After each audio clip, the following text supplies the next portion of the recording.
in a Christian home, and when I was younger, I was in I believe it was VBS, and they were talking about hell, and I raised my hand at the end when they asked if anybody wanted to get saved. Well, I don't really remember that. That was more of my parents reminding me through the years that had happened, and which kids can get saved, and I will go back to that at the end of my testimony. But especially that young, and I didn't really remember that. It was off of what my parents were reminding me of. And so then when I was a teen, I went to teen camp, and we did that every year. And when I was 12, we went to the Wilds Christian Camp, and we got to the very last day, or the last service, and that was on Thursday night.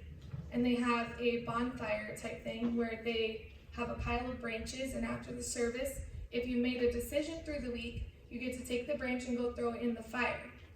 Well, my counselor had been talking to me all week, like, you haven't told me that you were saved, you haven't made a decision, you haven't gone up, you haven't done anything, you've just sat in your seat the whole time, which was true, but I kept just fighting it and saying, no, I don't want to go, no. Well, finally, she really honestly, blatantly saying, she got on my nerves, and so finally, I just said, okay, fine. Okay, so I went up and I got saved. Okay, in her mind, that solidified it, and that was okay for her. But for me, I knew I wasn't saved. Well, moving forward to college, I went to college and I didn't even want to go there. I had in my mind I was going to go to Bob Jones University. But where probably 90% of the people here, we all went to Atlantic Coast Baptist College. And I'm thankful that I did go there, because I wouldn't have most of the friendships that I have now, and the people that I work in the ministry with now.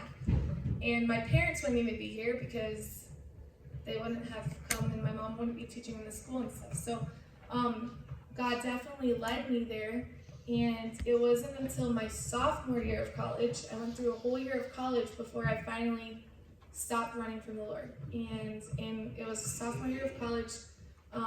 Dr. John Hamlin came for a revival, and it was Tuesday night. I don't know what he was talking about.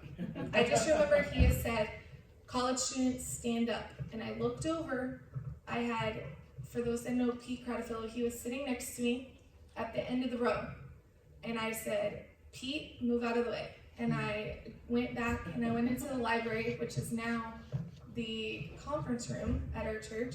And Miss Sarah had led me to the Lord there. And I'm so very thankful that I stopped running from the Lord, because last night we had communion at our church, and it's been multiple times. I think this was the third time we've had communion, and my son says, we need to go up and pray. And he turned 5 in March, so I wanted to make sure, my husband and I want to make sure that he was saved, or like that he understood how to get saved. And last night I was playing piano, and he had gotten mad at my husband for not believing him that he had gotten saved on his own. And so then I was like, okay, we have to talk to him. And so last night he actually accepted Jesus as his Savior. Thank you, ma'am. Appreciate that.